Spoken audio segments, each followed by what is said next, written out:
Hola, buenos días, ¿me escuchan? Buenos días, sí. Buenos Buenos días. días, profesora. Hola, buenos Buenos días. días, profe. Hola, Rosa, sí. Hola, hola. ¿Tuvieron Buenos días. problemas para hacer sus ejemplos? Ahorita estoy checando la plataforma, obviamente todavía no hago la revisión, mm, pero chequé que de los 23 que son, tengo 17 entregas, ¿sí? Entonces, bueno, sobreentiendo que la mayoría lo realizó, no sé qué tantos problemas tuvieron, ahorita vamos a checarlo, a ver cuál fue la que se les complicó un poquito más. A ver, déjenme ver, es que voy checando el chat también. Ok, perfecto. Claro, ahorita de todos modos vamos a checar esta parte, obviamente la que tengamos dudas y demás. Ahorita vamos dando un remake, obviamente un repaso de lo que vimos, porque lo vimos pues al final de cuentas el jueves pasado, entonces ya pasaron algunos días y bueno, pues se nos puede comenzar a olvidar un poquito. De manera voluntaria, ¿alguien gusta participar? Vamos a empezar con los primeros para que nos vayamos en orden y veamos más o menos. Yo sé dónde está obviamente la dificultad, pero bueno, vamos a ver cómo lo podemos manejar. En el caso, vamos a empezar con la definición. Recordemos que estamos en operaciones conceptuadoras. Ya hicieron también un trabajo en el cual iban a hacer una investigación para profundizar un poquito más en la parte de operaciones conceptuadoras.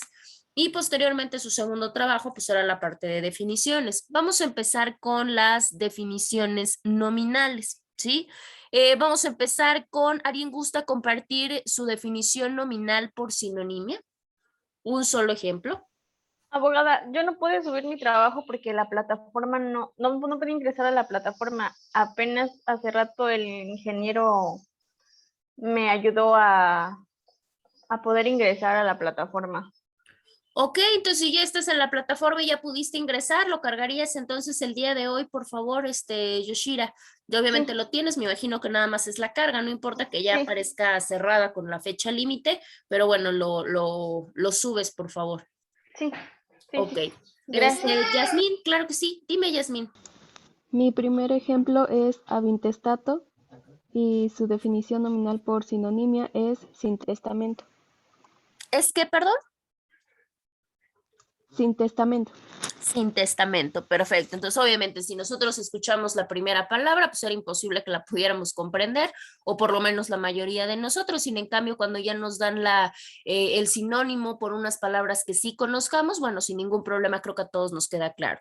Perfecto, Yasmín, muchas gracias. Ahora vamos a seguir con otro ejemplo igual de la nominal, pero recordemos que la nominal se subdividía precisamente en nominal por sinonimia y en nominal etimológica. ¿Alguien me comparte su ejemplo de etimológica?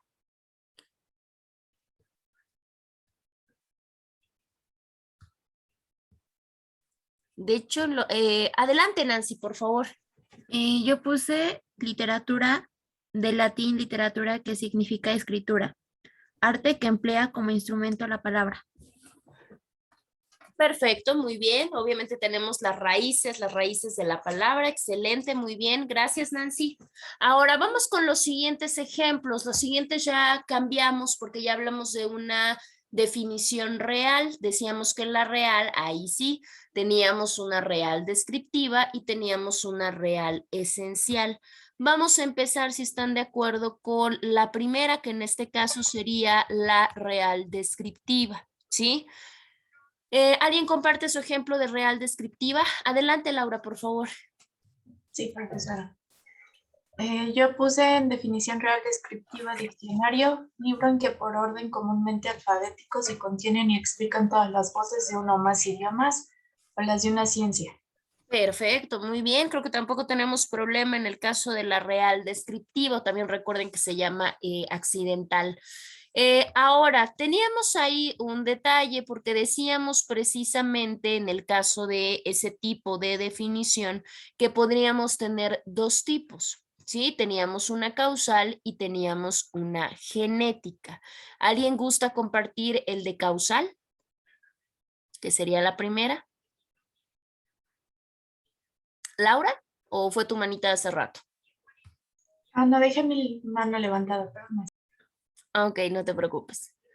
Ok, ¿alguien de la causal, por favor? Bueno, en este caso específico ya estamos hablando de la causal, de la primera causal, que sería la genética, por favor. Profa, yo en lo personal, la causal no la encontré. Pues es que no era tanto encontrarla, más bien era que ustedes diseñaran o sacaran sus propios ejemplos. Pero la genética o sea, la encontré y pues hice los ejemplos y todo, ¿no? Ok, ¿Lo leo? por favor. Ok, definición genética. Bueno, es cuando se realiza este tipo de definición, se explica la forma en la cual se desarrolla o se produce algo determinado, la causa por la cual existe, más utilizado en las ciencias. Por ejemplo, si describimos cómo se forma un compuesto químico, los hidruros se forman por la unión de agua y un metal, o en medicina, cuando definimos una enfermedad, el SIDA, que es una enfermedad producida por el virus de inmunodeficiencia humana. Ok, perfecto, muy bien. Está perfecto, Luis. Ok. En el caso de la primera, que es la causal, ¿alguien encontró o alguien pudo diseñar algún ejemplo de la causal? Ahora sí, Laura. Sí, profesora. Adelante, por favor. Bueno, en definición real descriptiva causal puse una plancha es un instrumento que sirve para desarrugar la ropa. Esa definición es causal, ya que gracias a la finalidad de alisar las prendas es que existen las planchas. Claro, sí, de hecho lo habíamos comentado. Bien, Laura. Heidi, por favor.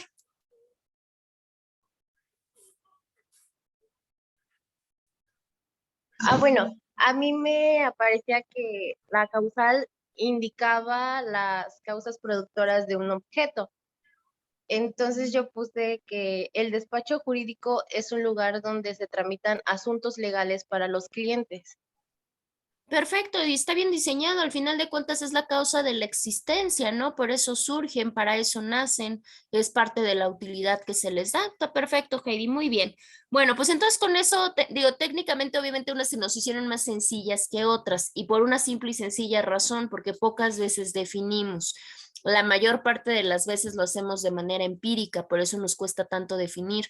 Si nosotros preguntamos por cualquier tipo de documento, por cualquier tipo de objeto, la realidad es que todos sabemos qué es y hasta lo decimos. Es que yo sí sé qué es, pero no sé cómo explicarlo, no sé cómo definirlo. Bueno, pues eso tiene que ver con esta parte de la poca costumbre que tenemos o que nos enseñan precisamente a definir. Y en una carrera como la nuestra, pues es muy importante porque realmente todo lo tenemos que hacer de una manera muy detallada y muy concisa. Entonces, si hay palabras o hay conceptos o hay instituciones que no sabemos ni siquiera qué son o cómo explicarlas, bueno, pues desde ahí tendríamos un problema. Sí, Yasmín, no te preocupes, ahorita que ingrese tu compañera, le damos ingreso. Bueno, entonces en este caso tuve participación de Luis, tuve participación ¿de quién más? ¿De quién más? De Laura, de Heidi, de Laura de hecho fueron dobles, ¿alguien me falta de los que participaron ahorita? Yo. Yasmín, Yasmín. ¿verdad? Yo también. A ver, Yasmín y Yo. Yasmín y Nancy. A ver, déjame ver. A ti sí te puse, Nancy, perdón. Y Yasmín no, Yasmín sí me falta. Ahorita déjenme busco porque se supone que ahora sí ya tenemos listas. Ahorita vamos a ver quién me aparece y quién no. Bueno, vamos a platicar rápido. Vamos a continuar obviamente con la parte de la definición y obviamente vamos a continuar con nuestras operaciones conceptuadoras. Realmente el día de hoy tenemos digamos que muy chiquita, tenemos una clase pequeña porque solamente tenemos 1 hora y bueno, aparte ustedes salen unos minutos antes, entonces poquito, pero ya el día jueves, bueno, ya platicamos con más calma. Recordando un poquito, sabemos o platicamos que las operaciones conceptuadoras eran todos esos actos que comúnmente realiza nuestra mente, ¿no? Para poder diferenciar, para poder relacionar, para poder hacer ciertas cosas, ¿no? Entre ellas, pues encontramos la definición, encontramos la inordinación, encontramos la parte de poder conceptuar, de definir, de dividir, ¿sí? Y las hacemos de manera innata, pero muy raramente las utilizamos como operaciones. La primera que vimos fue la parte de la definición. Decíamos que definición significa como tal poner límites. Eso es lo que hace nuestra definición, poner límites para saber a qué nos estamos refiriendo. Decíamos que la definición se componía, y eso ya no se los pregunté, pero creo que está muy claro. Una definición se compone de un definins y se compone precisamente de un definiendo. Decíamos como tal que el definiendo era aquel concepto que pretendemos propiamente definir, y el definens es propiamente el determinante, o sea, la idea, la significación que le damos a un concepto. Posteriormente vimos que hay diferentes tipos de poder definir. Entre esas partes o entre esas clasificaciones tenemos una parte de una definición nominal. Decíamos que la parte nominal como tal era una manera de definir a través de la cual utilizamos palabras relacionadas, ¿no? Que se relacionen con lo que pretendemos hacer, que es una de las más sencillas. Si nosotros nos ponen a definir algo, lo primero que hago es relacionar con algo que se le parezca o con algo que tenga yo el conocimiento. Eso es una definición nominal. Decíamos que en la nominal teníamos una por sinonimia y una etimológica. La sinonimia pues nada más era definir un concepto de una palabra desconocida ocupando otras que sí son conocidas para nosotros, o por lo menos para la mayoría. Obviamente esto depende mucho de los niveles, ¿están de acuerdo conmigo? ¿Sí? ¿A qué se refiere la parte de los niveles? Pues porque no todos tenemos la misma, digamos que el mismo vocabulario, de ahí la importancia de la lectura, ¿no?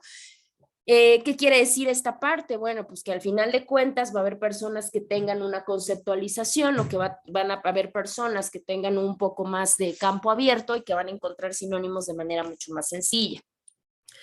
Por otro lado, tenemos la parte de, a ver, déjenme ver quién está ingresando a esta hora, porque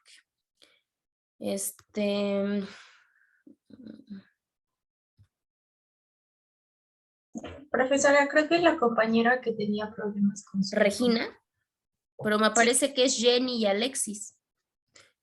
No, Miss, yo ya entré. Ya entraste, ¿verdad? Sí, bueno. Ok, les comentaba entonces, tenemos la parte Profa, de, mande. creo que Alexis anda mal su conexión. Anda mal su conexión, a ver, a ver. Es que como en nuestro municipio está muy mal la conexión. ¿En serio? ¿De dónde son? De Guerrero. Híjole. Bueno, es que ya a estas alturas creo que en todos lados ya tenemos muchos problemas de eso. Pero bueno, ya los dejé ingresar a los dos. Bueno, continuamos entonces. En el caso de la definición nominal por sinonimia, ¿qué tenemos? Hacer palabras, decíamos, ¿no? Definir a través de palabras que sí conocemos. Y en el caso de la nominal etimológica tiene que ver con las raíces, con los orígenes, ¿no? De dónde proviene nuestra palabra. Por otro lado teníamos, y es donde se nos empezaba a complicar un poquito el asunto, teníamos las definiciones reales. Las definiciones reales consisten propiamente en definir o en explicar a través de cómo observamos un objeto, ¿sí? O sea, lo que vamos rescatando de esta observación. Y para eso tenemos una definición real descriptiva y una definición real esencial, que eran las que platicábamos la clase pasada, todavía alcanzamos a abarcarlas o tocarlas. En el caso de la primera, que era precisamente la definición real, o que también se conoce como descripción accidental en el caso de la descriptiva, decíamos que como su nombre lo dice, ¿no? Es cuando nosotros hacemos una lista, cuando ponemos todas las características de esa cosa que vamos a definir. ¿Sí? Y decíamos, el problema de la definición real descriptiva, pues es que no siempre va a estar completa, porque todos y cada uno de nosotros va a apreciar cosas distintas, ¿no? Desde su perspectiva. De hecho, hicimos el ejercicio con la parte de la imagen de la casa, ¿no? Cada uno de sus compañeros, pues obviamente definían o enumeraban características distintas de la casa. Algunas son muy evidentes, algunas no tanto. Obviamente también depende del tiempo, ¿no? Si lo hubiéramos hecho propiamente, que se hubiera quedado para su casa, bueno, pues obviamente, ¿qué hubiera pasado? Probablemente su descripción hubiera sido muy detallada o muy específica. Sí, Alexis, no te preocupes, ya me comentaron de la problemática. Bueno, Poníamos el ejemplo, ¿no? Y decíamos, bueno, estas características o estas descripciones que hacemos en la real descriptiva tienen que ser propiamente características que lo identifiquen y que lo puedan diferenciar de otros conceptos, para que claramente pues no los podamos confundir, porque si poníamos el ejemplo del diccionario, si yo defino igual un diccionario que una enciclopedia, bueno, pues va a haber un punto de confusión. Tengo que enumerar las características que lo hacen diferente y que claramente nos permitan separarlos o nos permitan diferenciarlos. Decíamos que estas definiciones de carácter descriptivo técnicamente también se subdividen, por eso teníamos unas causales y por eso teníamos unas genéticas. En el caso de la causal, y como bien lo mencionaron ustedes en sus ejemplos, decíamos que la definición causal, lo que se va a mostrar o lo que se va a contar va a ser propiamente las causas, los factores que generaron eso que yo voy a definir, ¿sí? Entre eso podíamos encontrar varias cosas, ¿no? Respondiendo ciertas preguntas. ¿De qué está hecho eso que yo voy a definir? ¿No? ¿Quién lo creó? ¿Para qué nos sirve? ¿Cuál es su finalidad? Etcétera. Y poníamos el ejemplo que lo reiteró su compañera de la plancha, ¿sí? Ahora, teníamos otra definición descriptiva que era precisamente la genética. La genética también se conoce como descripción dinámica. Este tipo de definición tiene que ver con la parte, por eso se llama genética, porque tiene que ver con la situación de cómo se produce. No para qué nos sirve o qué la originó, sino una cuestión de cómo se produce, o sea, se refiere a la parte del proceso, cómo se fabricó, cómo se hizo eso que yo pretendo describir. Y el ejemplo que nosotros pusimos, pues obviamente se enfocaba a la cuestión de qué, pues obviamente a la cuestión del vino. Yo para definir un vino, si empiezo a relatar las etapas de su proceso, pues obviamente es un tipo de definición. Y yo puedo obtener, imagínense la definición tan completa que puedo hacer si combino todo. Si combino sus características, si combino su funcionalidad, si combino su proceso, si combino sus raíces etimológicas, si combino los sinónimos. Imagínense las definiciones tan completas que podemos tener. Y esas definiciones completas y estructuradas son las que generalmente encontramos por parte de los doctrinarios, o sea, de los autores de nuestros libros y todo lo demás. Por eso a veces de una sola palabra pues nos hacen una definición inmensa, ¿no? Nos hacen una definición muy larga, muy completa, precisamente porque se van auxiliando de diferentes maneras de poder definir, ¿sí? Bueno, acá tenemos alguna duda o tenemos alguna pregunta. ¿Hasta acá? No, profe. ¿No? Perfecto. Bueno. Ahora recordemos y vamos a verlo, tenemos la parte de nuestras definiciones reales, descriptivas en sus dos subtipos y esenciales, entonces vamos a continuar. En este caso, bueno, ya decíamos que la definición real, esencial, nos reflejaba propiamente las propiedades inherentes del objeto, esas que como tal se van a perpetuar, que quiere decir que a través del tiempo o a través de los cambios, esas van a seguir. ¿Sí? Y eso es muy importante que nosotros lo revisemos. De hecho, les voy a enunciar para que no se pierdan. En la real ya vimos las descriptivas, ahorita estamos en las esenciales. Ahora voy a ampliarlo para que se vea un poquito más grande. Ahora, esas esenciales, por eso se llaman reales esenciales. ¿Por qué? Porque se van a la esencia, a lo que queda de las cosas aunque pase el tiempo, que son características que nunca van a cambiar, ¿sí? Esta definición también, esta definición real, esencial, cabe mencionar que también va a ser de dos tipos. Va a ser de carácter físico o va a ser de carácter metafísico. O sea, puedo tener una definición real, esencial, física o una definición real, esencial, metafísica, ¿sí? Bueno. En el caso de la física, tiene que ver con la parte de la observación, tiene que ver con la parte de lo que nosotros observamos que es tangible. ¿Qué quiere decir? Que es palpable para nuestros sentidos, lo que se encuentra en el plano físico, ¿sí? Tiene que ver con la parte material de las cosas. Bueno, en este caso vamos a poner un ejemplo. Si nosotros vamos a definir al hombre, vamos a poner el ejemplo, vamos a hacer una definición real esencial, vamos a ponerlo, física del hombre. ¿Qué quiere decir? Bueno, pues porque el hombre está compuesto ¿de qué? Pues de huesos, de órganos, de músculos, etcétera. ¿Sí? Eso es una cuestión física. Eso es una cuestión en el plano físico, es algo tangible, es algo que se puede observar y que se puede percibir a través de los sentidos, ¿sí? Ahora, si nosotros hacemos el mismo ejemplo, pero ahora con la siguiente, con la parte metafísica, ¿qué es una definición real esencial metafísica? Esto tiene que ver precisamente con la parte o con el área de la metafísica. La metafísica no es otra cosa que ir más allá de lo que aparente o de lo que físicamente nosotros podemos visualizar, o sea, toda la parte abstracta, ¿sí?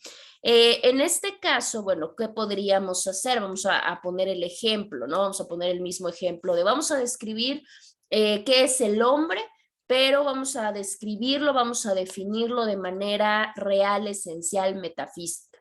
Pues podríamos decir que el hombre está compuesto por alma, que está compuesto por moral, que está compuesto por espíritu, ¿no? Porque al final de cuentas son cosas que no se perciben en el plano físico, que no podemos tocar, que no podemos percibir con nuestros sentidos, ¿sí? Así es como se estructura la parte física y la parte metafísica. Pregunto, ¿tienen alguna duda o queda clara la parte de qué es una definición real esencial y cuál es una definición real esencial física y metafísica?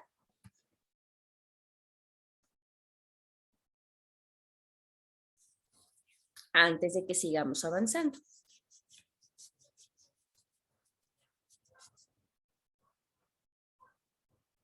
¿No? Bueno, conste, ay, es que no me quedó claro. Bueno, entonces en ese caso, si no tenemos dudas, esas serían las últimas formas, vamos a decirlo así, formas de definición. Ahora, vamos a ir con otra operación conceptuadora. La otra operación conceptuadora es precisamente la clasificación y la división, ¿sí? Desaparece de hecho en su pantalla. En este caso, la parte de clasificación y división. Claramente, tanto una como otra nos ayudan a poderle dar un orden, una parte de jerarquía de conceptos de acuerdo a ciertos criterios, ¿sí? O de acuerdo a ciertas apreciaciones. Estas dos operaciones lógicas que les acabo de mencionar, tanto la clasificación como la parte de la división, nos ayuda a poder distribuir un género como tal en diferentes especies, ¿sí? Ahí vamos a encontrar tres partes importantes o vamos a encontrar tres elementos. Vamos a encontrar un todo, ¿sí? El todo sabemos que es como tal el concepto, la conceptualización que se da. Por otro lado, vamos a encontrar sus partes, que es obviamente las pequeñas fracciones que van a conformar el todo. Y en tercer elemento vamos a encontrar el fundamento. El fundamento no es otra cosa que el mecanismo o el criterio a través del cual vamos a poder ya sea o clasificar o dividir, porque no todos los criterios son iguales. Bueno. Ahora, si nosotros empezamos a visualizar nuestros aspectos desde todo lo que lo compone, podríamos nosotros decir que tanto la división como la clasificación nos ayuda a poder distribuir, ¿no? Una totalidad de algo en todas las partes que lo componen. En otro orden de ideas, que a través de estas dos operaciones conceptuadoras podemos ver un orden subordinado, ¿no? O sea, cuál es la generalidad y cuál es la particularidad. Yo sé que ustedes, bueno, eso ya les suena como de primaria, cuando veían géneros, cuando veían especies, cuando andaban clasificando cierto tipo de preceptos, ¿no? Cierto tipo de plantas, cierto tipo de animales, entre algunas otras cosas. ¿Por qué se llama género? Pues porque obviamente viene de la parte de generalidad, ¿no? De una totalidad. Y la especie, pues obviamente la conformación de las partes que va conformando, que se va incluyendo dentro de un género, ¿sí? Para esta parte vamos a comenzar a hablar un poquito más allá de la clasificación. Vamos a empezar a hablar de la división. Hay dos tipos de división, o sea, hay dos formas en las cuales nosotros podemos dividir los conceptos que nos llegan a nuestra cabeza, vamos a decirlo así. En estas divisiones tenemos una división propia y tenemos una división impropia. Brandon, buenas tardes, buenos días todavía. ¿Me escuchas? Sí, profesora. Sí, no seas malo, Brandon. ¿Le puedes dar lectura a tu división propia y a tu división impropia, por favor? ¿A la propia? ¿A las dos? ¿A las tres? A las dos. Bueno, Bueno, nada las más dos. que la propia tiene 2 cuadritos y la impropia 1, pero sí, a los 3 cuadritos. Ok, dice, si la clasificación se basa en las propiedades fundamentales de un objeto, alguien que clasifica un organismo a partir de sus estructuras, por ejemplo, está ante una ordenación de este tipo.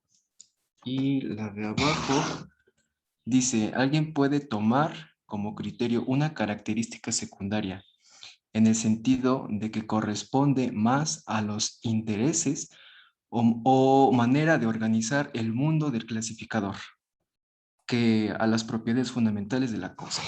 Perfecto, muchas gracias, Brandon. Efectivamente, tenemos dos formas de dividir, una división propia que tiene que ver cuando yo voy a dividir de manera propia, cuando la clasificación de lo que yo tenga, o sea, del concepto que me llegue a mí, tiene que ver con las propiedades fundamentales del objeto, ¿sí? En este caso podemos hacer el mismo ejemplo, vamos a poner el ejemplo del cuerpo humano. Si yo tengo el cuerpo humano para hacer una división propia, tendría que ser porque, pues bueno, me habla de los huesos más importantes, de los órganos más importantes y por tanto, bueno, pues yo voy haciendo mi clasificación de esa manera. Eso es una división propia. En el caso de la división impropia, no. La división impropia no tiene tanto que ver con esas partes importantes del objeto, ¿no? De este objeto que llega a mi cabeza, sino tiene que ver más con la parte de qué, pues obviamente de los intereses, de cómo se va utilizando la categoría o la forma del propio clasificador. Ponemos unas cuestiones muy importantes. Si yo ahorita les pongo el ejemplo y les pusiera que tuviéramos la parte de la presencialidad y hago el ejercicio con dos de ustedes y les digo, a ver, defíneme a tu compañera. Haz una división propia y haz una división impropia. Claramente algunos se van a ir por las partes fundamentales de lo que están viendo, ¿no? Que es evidente, que es lógica, pero en el caso va a haber otros que no, que se puedan ir a una división impropia. ¿Qué quiere decir? Que más allá de lo evidente, ellos pueden apreciar de acuerdo a su criterio de la manera de cómo poder clasificarlos o cómo poderlos dividir. Si tenemos un grupo de 20 y yo le digo, bueno, póngale 19, y yo le digo al estudiante número 20, a ver, vamos a hacer, divídeme a tu grupo. ¿Cómo me los dividiría? Esto ya dependería, podría ser una división impropia porque muy probablemente de acuerdo a sus criterios me los puede dividir por edad o me los puede dividir por estaturas o me los puede dividir por promedios o me los puede dividir como quieran, pero eso dependerá del criterio, en este caso del clasificador. Eso es una división impropia. Entonces la división impropia, pues va, ¿por qué se dice impropia? Porque la realidad es que, digo, al utilizar los criterios de la persona que lo hace, pues obviamente se vuelve un poquito más subjetiva, ¿no? O sea, como que tiene que ver más con la persona. Y la propia no, la propia no se enfoca en el clasificador, sino se enfoca en el objeto que se va a dividir y en el objeto que se va a clasificar. Técnicamente nosotros como abogados, ustedes como futuros abogados, ¿qué tipo de división sería mejor que utilizaran? ¿Una división propia o una división impropia?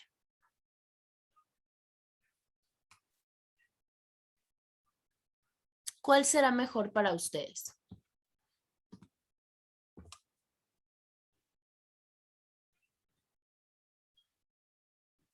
Brenda, ¿estás ahí?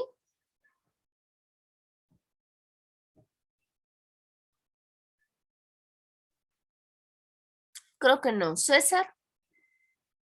Sí, aquí estoy, profesor. César, ¿cuál crees que sea mejor utilizar en tu futura profesión para poder clasificar o para poder dividir algo? ¿Una propia o una impropia? Yo creo que sería una propia, ¿no?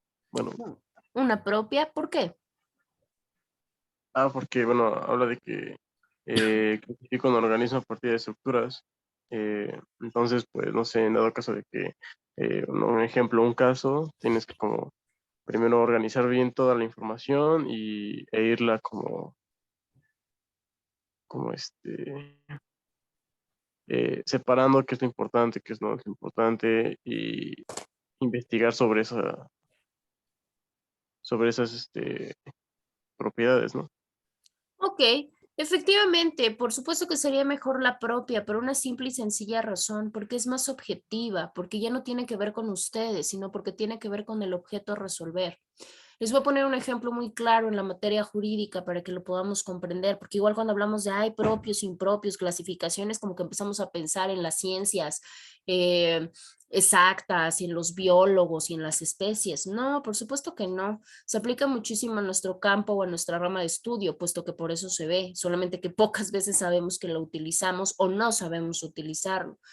Si nosotros tenemos una persona que presuntamente está acusada de homicidio, pues sabemos que como tal, por situación normal y por situación de ética y por situación de profesionalismo, nosotros tenemos que atender esa parte, porque al final de cuentas sabemos que todos tenemos derecho a una defensa técnica y porque sabemos que tenemos un principio de presunción de inocencia.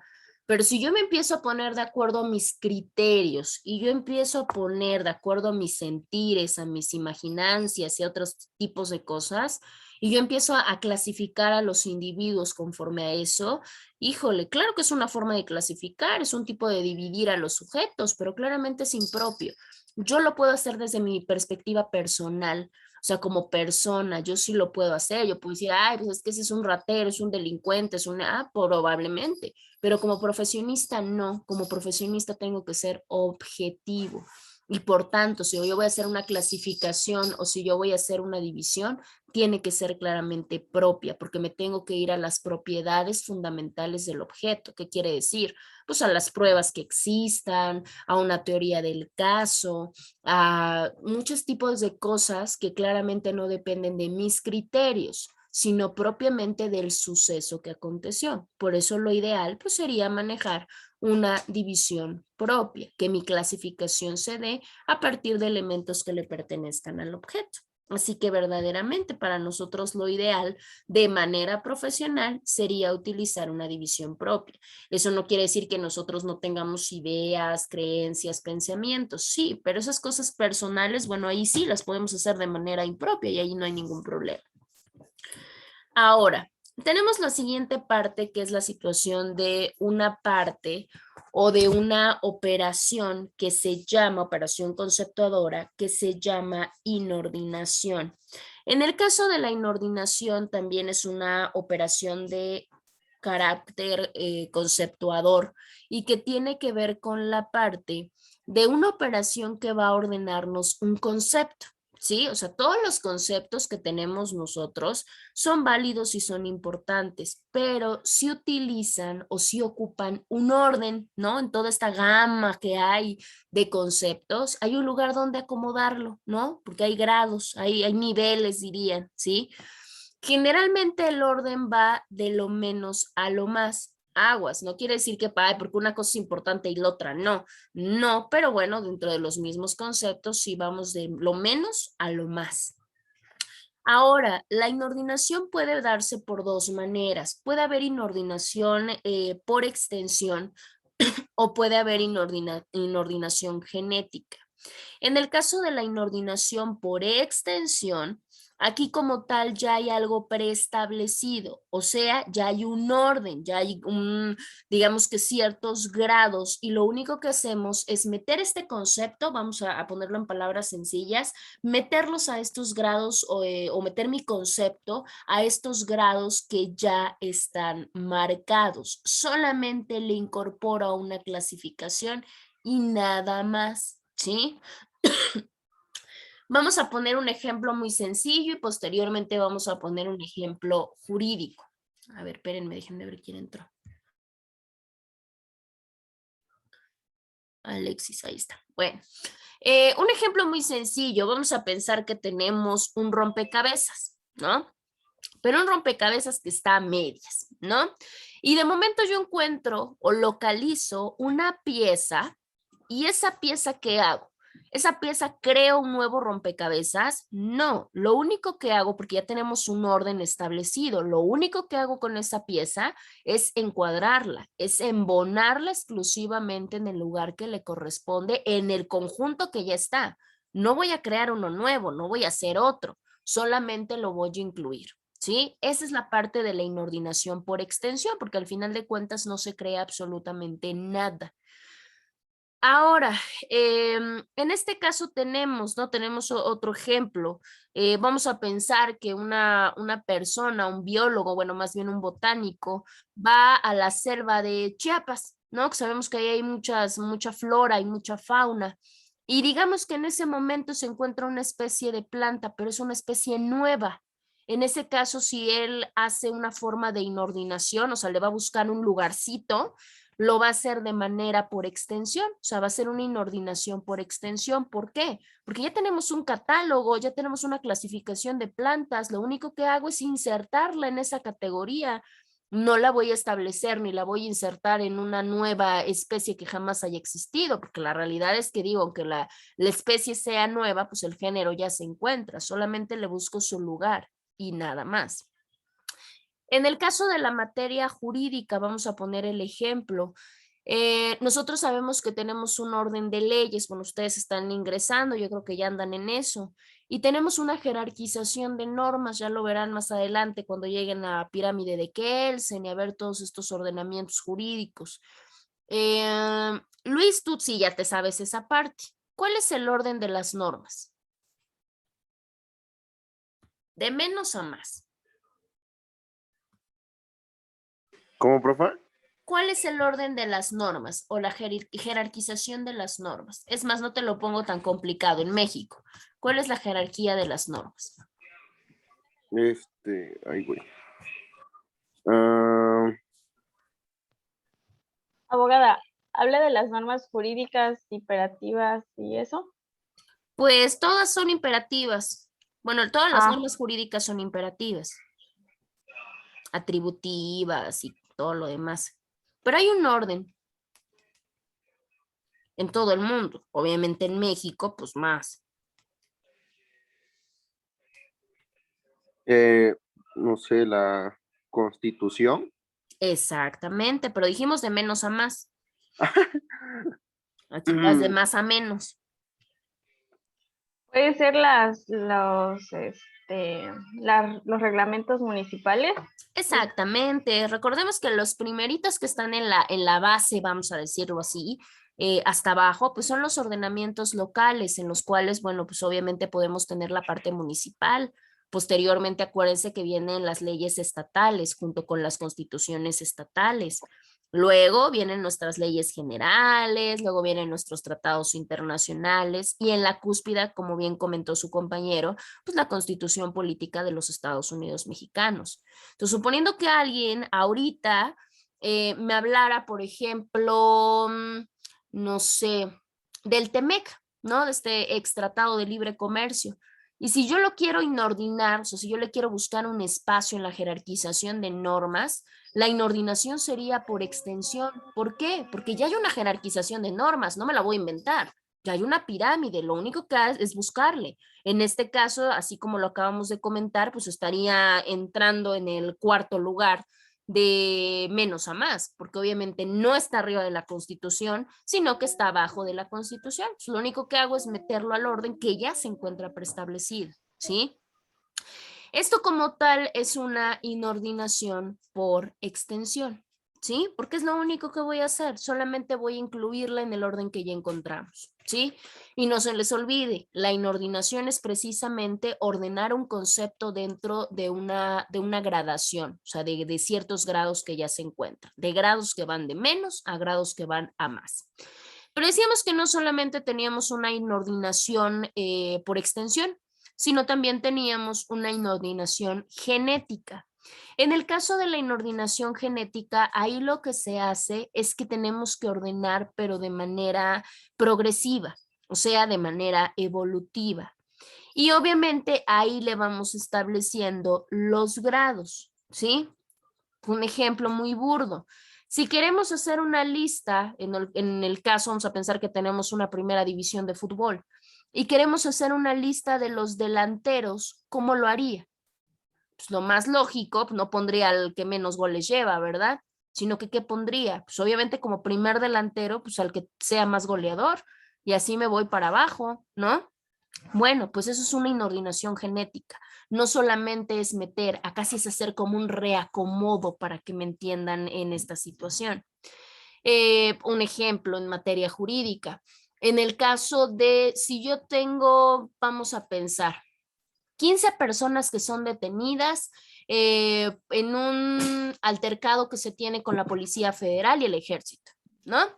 Y resulta que de estos 15 individuos vamos a encontrar de todo, porque de estos 15 individuos va a haber individuos que probablemente tengan antecedentes penales, va a haber individuos que hayan disparado, va a haber individuos que tengan armas exclusivas del uso del ejército, va a haber individuos que tengan drogas, va a haber individuos que tengan, es más, el que iba manejando era el coche robado. Bueno, ¿qué es lo que hago ahí? Ahí puede ser una inordinación genética, porque al final de cuentas mi clasificación, ahí sí voy a tener que hacer mi clasificación.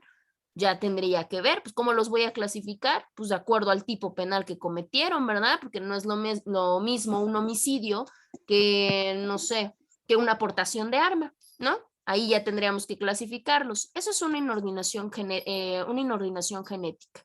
En este caso ya la gradación tiene que ver con características muy, muy propias, ¿no? Con características evolutivas. En este caso, ¿quién va a tener mayor penalidad? Pues el que haya cometido delitos más graves, ¿no? ¿Y quién va a tener menos penalidad? Pues el que haya cometido delitos o culposos o menos graves, ¿sí? Bueno, eso es la parte de la inordinación. ¿Hasta acá tienen alguna duda o tienen alguna pregunta?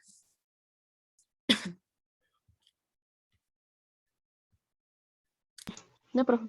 Seguros, conste. Bueno, si no, de todos modos, bueno, lo retomamos el día jueves ya con un poquito más de calma. Vamos a hacer el pase de lista, muchachos. Entonces les voy a pedir que estén atentos. Yo, bueno, si alguien no está o si alguien tiene alguna situación que les avisaron y demás, les agradecería que me lo compartieran. Técnicamente esta lista que ya tengo en posesión, se supone que ya es la definitiva. Entonces digo, salvo que me falte alguien, bueno, pues ahorita me lo comento. Alemán Rosas Arturo. Amaro Rosete. Teresita de Jesús. Presente, profe. Perfecto. Ávila López Brenda. Presente. Ok. Barrera Rosas Omar Daniel. Presente. Berea Candia Regina Marcela. Carreón Agama Julio César. Presente. Ok. Cruz Ramírez Jocelyn. Presente. Flores Huerta Heidi Melissa. Presente. García Ponte Ronnie del Carmen. Presente. García Grande Yoshira Alejandra. González Ruiz Brandon. Presente, profesor. Hernández Sayas Laura Angélica. Presente. Limas Tinoco Mariana. Presente. Mora Briones Vanessa. Presente. Morales Mesa Jennifer. Paleta Torres Yasmín. Presente. Rodríguez Castillo Nancy Alejandra. Presente. Sánchez Mendoza Miguel Ángel. Presente. Sánchez Tapia Hugo Abraham. Presente, profesora. Y Villarreal Díaz Alexis. Presente. Ok, perfecto. Y bueno, Luis, en este caso Luis Cano, ¿verdad? Presente, presente. Sí, obviamente no me vas a aparecer. Eres ¿Cano qué? Luis Ángel Cano López.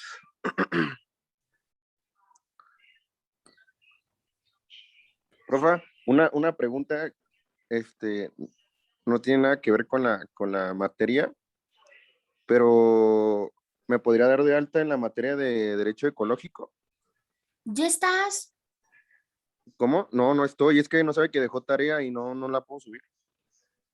Caray, según yo ya estabas en las dos. Bueno, ahorita lo checamos de todos modos, Luis.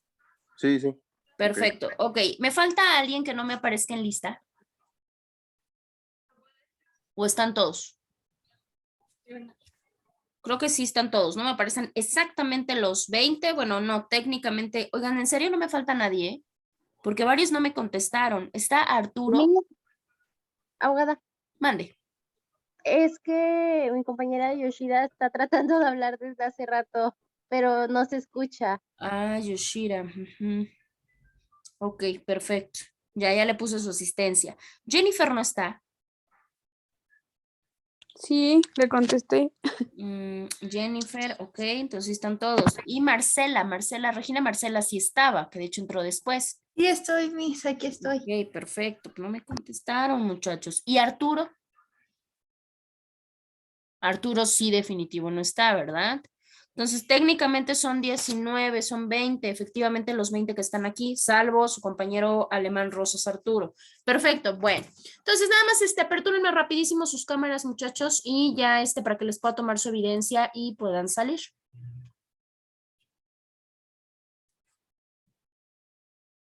A ver, yo les aviso. Espérenme tantito.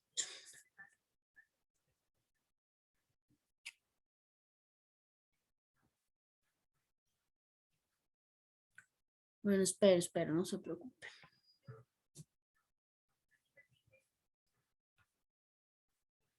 Ya si gustan con los que están, no hay ningún problema. Perfecto. Bueno, pues entonces si no tenemos dudas o preguntas, no se preocupen, no vamos a dejar tarea porque obviamente tenemos sesión en un par de días, entonces no hay ningún problema, ya les dejo la tarea a la siguiente sesión. Cuídense mucho, que tengan bonito martes. Es grosera, hasta luego. Hasta luego. Ustedes, cuídense. Cuídense, profa. Hasta luego, profe. Adiós, cuídense mucho. Profa, Dígame. a mí apenas igual me dieron de alta en la plataforma de EVA. Ahorita que la abrí veo que tengo ya, bueno, la tarea que no pude subir el día de ayer y una del 24 de agosto, pero yo me inscribí el día jueves. No sé si se la puede enviar de todas formas. Sí, mándamela, Ronnie. Mira, ya nada más tendríamos este detalle. Cuando yo les llegue a hacer su corte, o sea, cuando yo les llegue a pasar su calificación, si por alguna razón tú llegas a ver de que, ay, es que no me la contabilizó, me la contabilizó con menos porcentaje, me recuerdas que te incorporaste después. Ok, muchísimas gracias. Perfecto, claro que sí, cuídate Hasta mucho. luego. Hasta Buen día. luego.